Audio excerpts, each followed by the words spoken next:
ஒரு விளையாட்டாக மட்டுமன்றி தெய்வ வழிபாட்டு முறையாகவும் கலை நிகழ்ச்சியாகவும் பேணி பாதுகாக்கப்பட்டு வருகின்றது. மனித சமூக வாழ்க்கையில் பல காலம்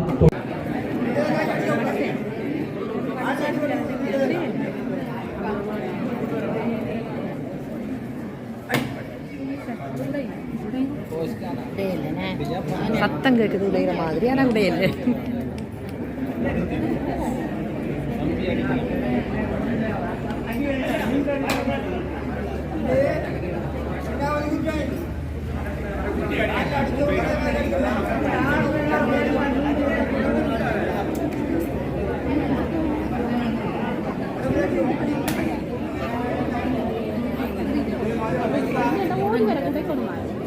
சத்தம் அப்படித்தான் இருக்கா, நான் உடையல நினைக்கிறேன். ஓடி ஓடி வர கூட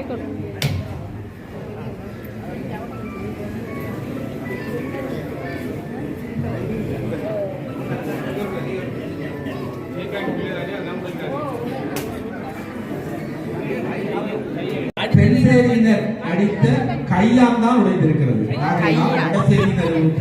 அந்த சைட்டுக்கு ஒரு வெற்றி.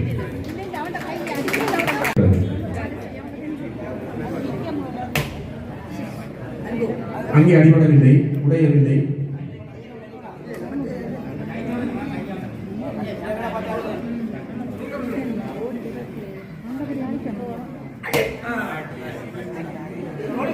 முடிக்கப்பட்டிருக்கிறது. எனவே 3-3 என்ற புள்ளிகளோடு சமநிலையிலே இப்பொழுது 2 பகுதியிலும் ஒரு தேங்காய் அடித்துக் கொண்டிருக்கிறார்கள். அங்க முடிஞ்ச தேங்காய் சரி, அது தேங்காய் உடையவில்லை. எனவே சமநிலையிலே தேங்காய்கள் உடைந்திருக்கின்றது. 3-3 என்ற அடிப்படையிலே அவர்கள் தேங்காய் உடைந்திருக்கிறது. இப்பொழுது நாங்கள் வெற்றி தோல்வியை தீர்மானிப்பதற்காக ஒவ்வொரு தேங்காய்கள் மீள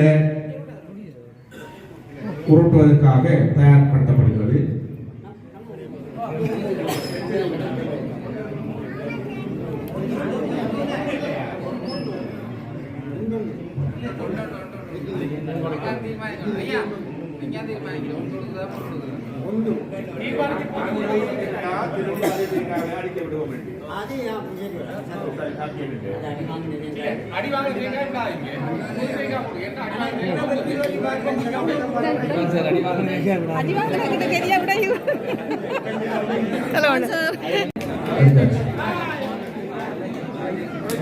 சரி, எப்பொழுதோ தென்சேரியினர் தேங்காய் அடித்தல் நிகழ்விலே வெற்றி பெற்றிருக்கிறார்கள். எனவே தென்சேரி சார்ந்த அந்த சந்ததியினருக்கு சிறப்பான வாழ்த்துக்களையும் பாராட்டுகளையும் இடத்தில் தெரிவித்துக் கொள்வதோடு உண்மையிலேயே இந்த தயவு செய்து கொஞ்சம் அமைதியாக இருக்க வேண்டும்.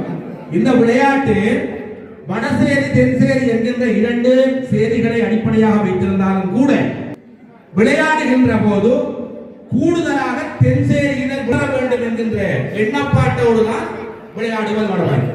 அதற்கு ஒரு போட்டியாக தெரிந்தாலும் மறைமுகமாக புரிந்தமாக இருக்கிறது.